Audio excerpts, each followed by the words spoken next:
সাবধানে থেকে সুরাইয়া। আর কোনো সমস্যা হলে আমাকে ফোন করো। আসছি। এত তাড়াহুড়ো করছো কেন? এক কাপ চা খেয়ে গেলে হতো না?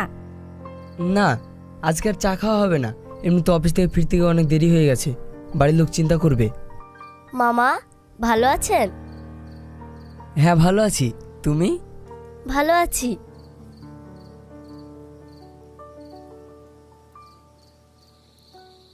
এই নাও মামনি, এটা রাখো, তোমার জন্য ছোট্ট উপহার। ইমলি, ধরবেন একদম। ভাই, এরা কেউ কত দিয়েছো? আর দিতে হবে না। সুরাইয়া, ও বাচ্চা মেয়ে, আর আমি তো ওকে চকলেট আর আইসক্রিম খাওয়ার জন্য দিচ্ছি। বারণ করো না। তাই বলে 200 টাকা? আজকাল বাচ্চাদের হাতে এত টাকা দেওয়া ঠিক না। বাদ দাও তো, তোমার যত নীতি কথা। নাও মামা, রাখো। আসছি ভাবি। হুম।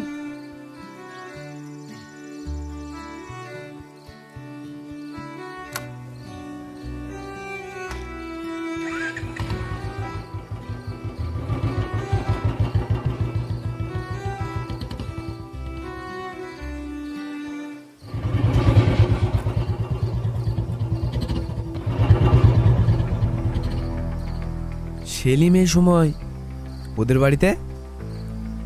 শালা ডবল গেম খেলছে।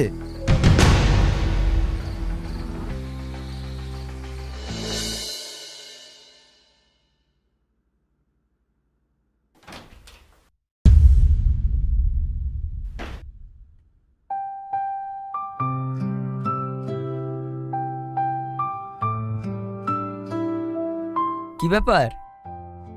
আমার লক্ষ্মী বউটা দেখছি মেঘলা আকাশের মতো গম্ভীরভাবে বসে আছে।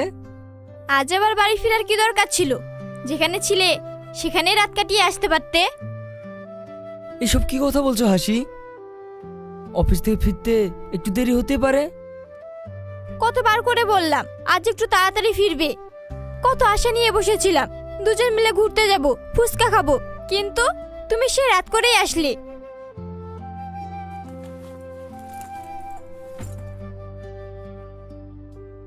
আরে অমন করছো কেন? আমি তো ফিরেছি। অফিসে কাজ থাকলে আমি কি করব বলো? হ্যাঁ ফিরেছো ঠিকই, তবে আমার মনে শান্তিটা কেড়ে নিয়ে তোমার ওই ফিরার চেয়ে না ফিরাই ভালো ছিল। আচ্ছা, মা কি ঘুমিয়ে পড়েছে? জানো, সারাদিন শরীরটা আমার খুব খারাপ ছিল। না, তোমার মা জেগে জেগে এখনো তারা গুনছে আর গুণধর ছেলের জন্য প্রতিজ্ঞা করছে। যত সব আদিক্ষেতা।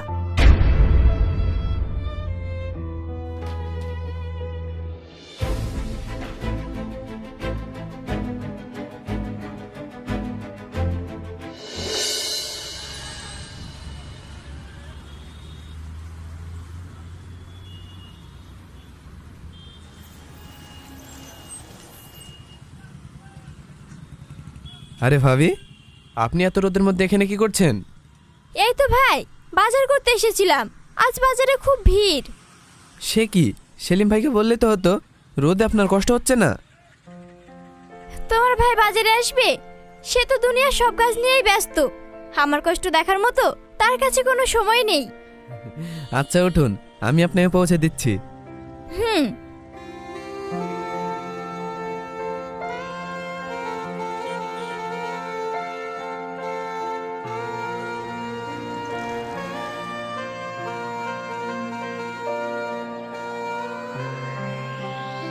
ভাবি, কালকের একটা কথা বলবো, কিছু মনে করবেন না তো? কি কথা বলো? বলছি কি, ভাইকে একটু নজরে নজরে রাখেন। বুঝতেই পারছেন আজকালকার দিনখান ভালো না। পাখি যদি একবার উড়ান দেয়, অন্য ডালে বসতে আর সময় লাগে না। মানে তুমি কি বলতে চাইছো? পরিষ্কার করে বলো।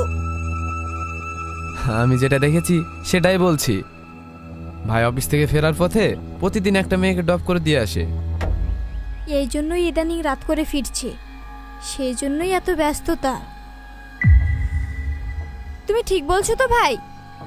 আরে ভাবি, আমি আপনার বাড়ি পাশকার লোক, আপনার ভালো চাই তাই বললাম। ঝগড়া করতে বলছি না, তবে ভাইকে একটু নজরে নজরে রাখবেন। হুম, তবে এই কথাটা শুধু তোমার আর আমার মধ্যেই থাকবে, কাউকে কিছু বলার দরকার নেই। ঠিক আছে ভাবি।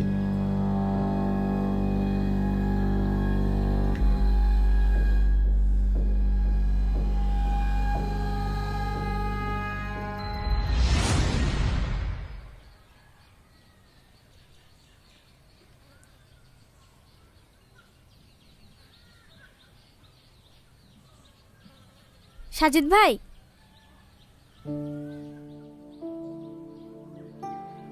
এই জিনিসগুলো জ্বলতে দাও তো, বাড়িতে একদম বাজার নেই।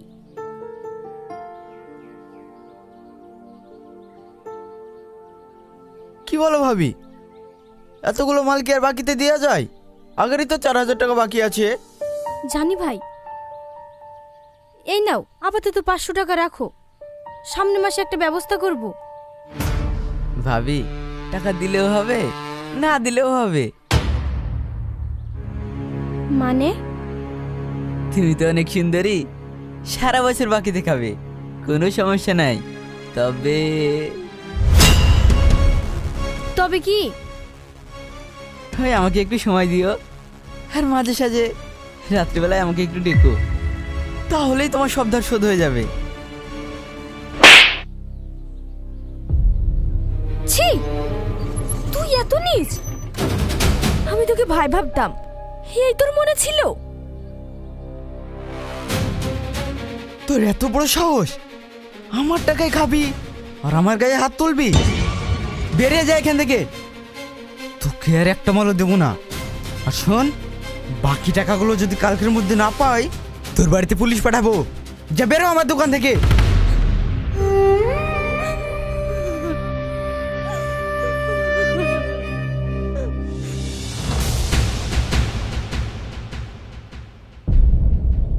কি হলো সাজিদ, ওকে এভাবে তাড়িয়ে দিলে কেন? আর বলো না ভাই, 1 যোগ্য টাকা ধার করে টাকা দিচ্ছে না। ও, কত টাকা বাকি আছে? 4,000।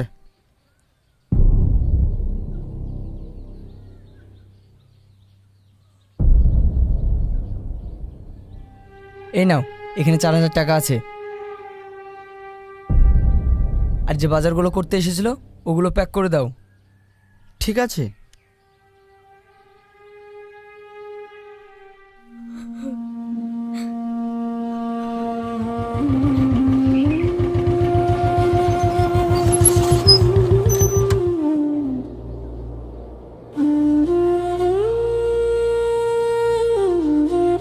সেলিম ভাই, তুমি? হ্যাঁ,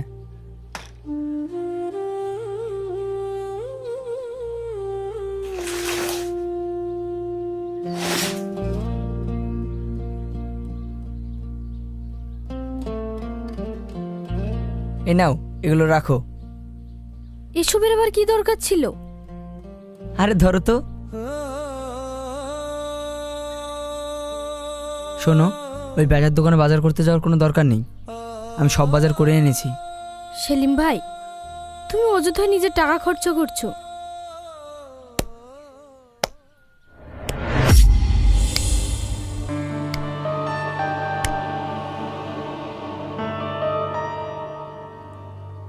বাহ, কি চমৎকার দৃশ্য! বাড়িতে বউ উপোস করে স্বামীর জন্য পথ চেয়ে বসে থাকি, আর এখানে স্বামী অন্যেরা ছিল মুখ গুজে পর উপকার করছে। হাসি, তুমি সব কি বলছো? কেন, যা দেখছি তাই তো বলছি। ছি সেলিম, তোমার রুচি এত নিচে, একটা মেয়ের জন্য আমাকে মিথ্যে কথা বলতে! হাসি, তুমি যদি সত্যিটা জানতে তাহলে এমন কথা আর বলতে না। আর এটা কোনো নোংরামি নয়। সত্যিটা তো দেখাই যাচ্ছে, ঘর যখন বেঁধেই ফেলেছো তবে এই রক্ষীটাকে নিয়েই থাকো। আমি চললাম, আজ থেকে তোমার সঙ্গে আমার কোনো সম্পর্ক নেই। হাসি,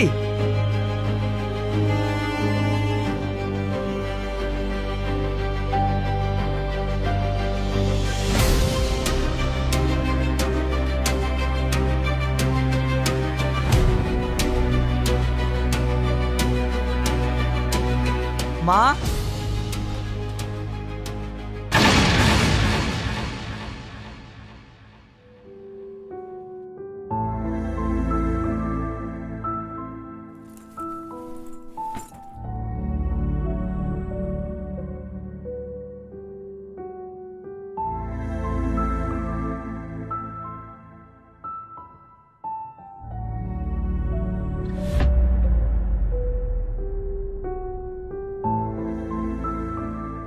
কি রে, কি হলো? হাসি কোথায়? হাসি তো ব্যাগ নিয়ে চলে গেছে। আমি ওকে কত আটকানোর চেষ্টা করলাম, মেয়েটা কোনো কথাই শুনলো না, শুধু কাঁদছিল।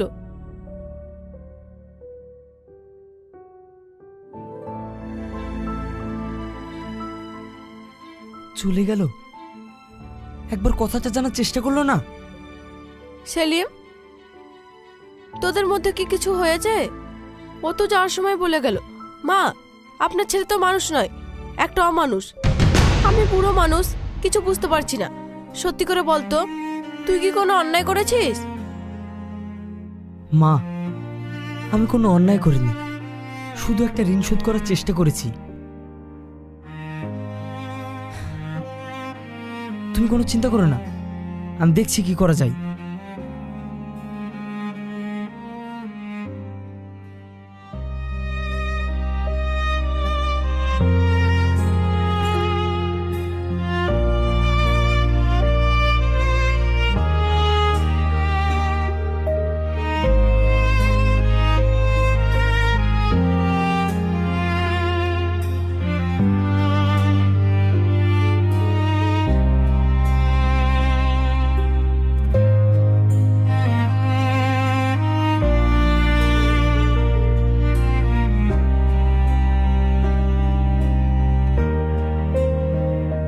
কি হলো? এতবার ফোন করছো কেন? শোনো, আমাকে তুমি আর জীবনে কোনোদিন ফোন করবে না। হাসি, হাসি,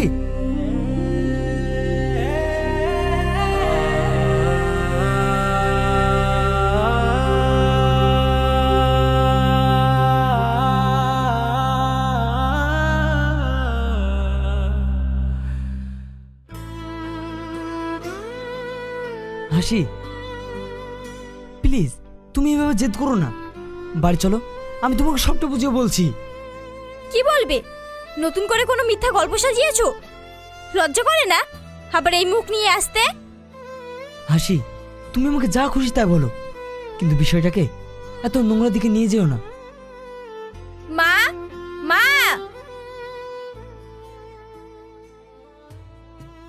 কি হলো? আব্বুকে বলো এই লোকটাকে এখান থেকে চলে যেতে বলতে, নইলে আমি কিন্তু বিষ খেয়ে মরবো। বাবা, তুমি এখন যাও, হাসি খুব রেগে আছে, জানি না কখন কি করে বসে। সেলিম, আমি তোমাকে খুব ভদ্র ছেলে জানতাম, কিন্তু হাসি যা বলছে তারপর থেকে তোমাকে আর বিশ্বাস করতে পারছি না। মেয়েটার জীবনটা এভাবে নষ্ট করলে কেন? আব্বু, আপনিও আমাকে বিশ্বাস করছেন না? হাসি, তুমি কি সত্যি আমার সঙ্গে যাবে না? না, কখনোই না। তুমি ওই রক্ষীটার কাছে ফিরে যাও, তার লাথি খেয়ে যখন মুখ থুবড়ে পড়বে তখন বুঝবে এই হাসির মূল্য কত। যাও এখান থেকে।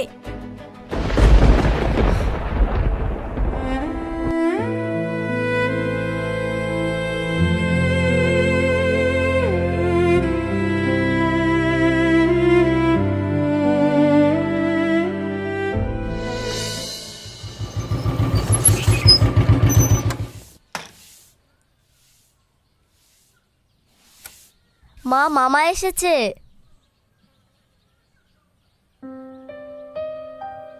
মামা, আমার চকলেট কই? এই না মামনি। থ্যাংক ইউ মামা।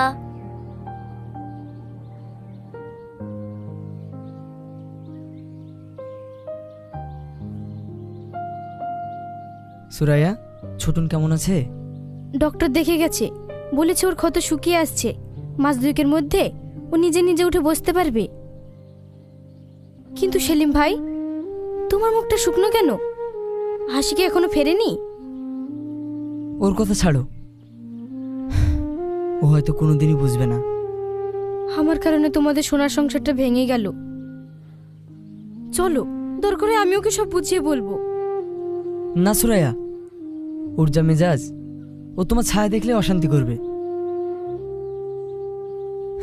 আগে ছোটন সুস্থ হয়ে উঠুক, তারপর দেখা যাবে। চলো।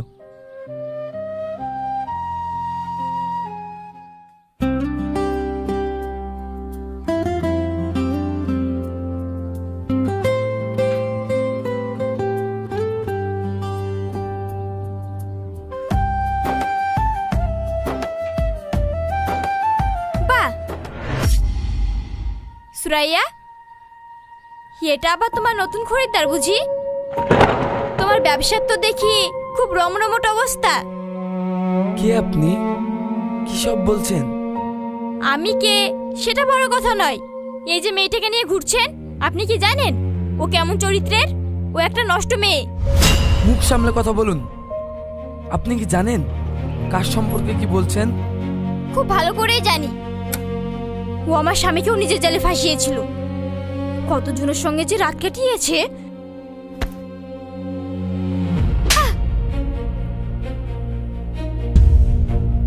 চুপ, একদম চুপ। আর একটা কুচিত কথা বললে তোমার জিভ টেনে আমি ছিঁড়ে ফেলবো। তুমি আমাকে মারলে এই বাজারের মেয়েটার জন্য? ও কোনো বাজারের মেয়ে নয় হাসি, ও হচ্ছে আমার বন্ধুর স্ত্রী। আর এই যে লাঠিতে ভর দিয়ে দাঁড়িয়ে আছে আমার বন্ধু ছোটন, যে নিজের জীবন বাজি রেখে আমায় বাঁচিয়েছে। বল, এবার অফিস থেকে ছুটি পেলে সবাই মিলে দীঘা ঘুরতে যাব। হ্যাঁ, আমিও সেটা ভাবছিলাম। অনেকদিন কোথাও যাওয়া হয়নি, বাড়ির লোকও বলছিল।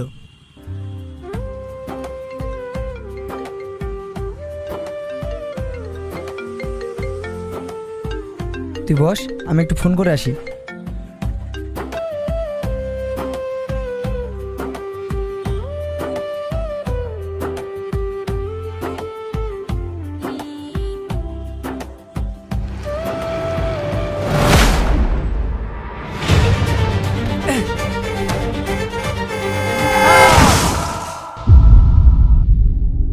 ছোটন,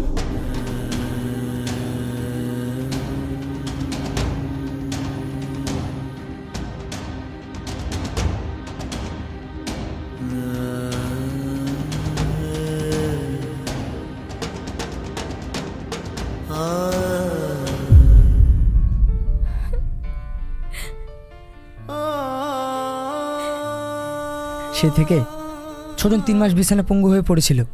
সুরাইয়া একা হাতে সংসার সামলাতে পারছিল না, বাড়িতে খাবার ছিল না, ছোটনের ওষুধ কেনার জন্য টাকা ছিল না।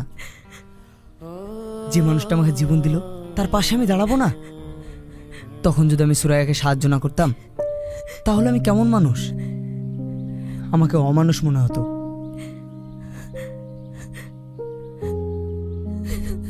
আরে আরে ভাবি, ওঠো।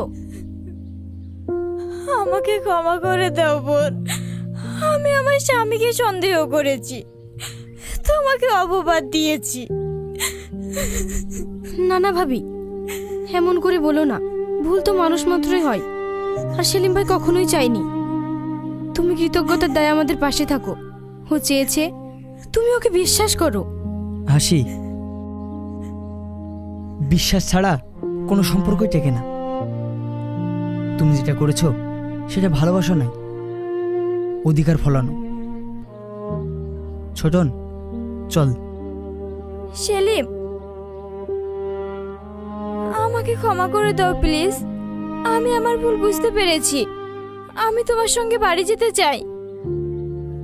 হ্যাঁ সেলিম ভাই, ও যখন ওর ভুলটা বুঝতে পেরেছে, ওকে তুমি ক্ষমা করে দাও, নইলে কিন্তু আমরা কেউ যাব না। হ্যাঁ বন্ধু, তুই হাসিকে ক্ষমা করে দে।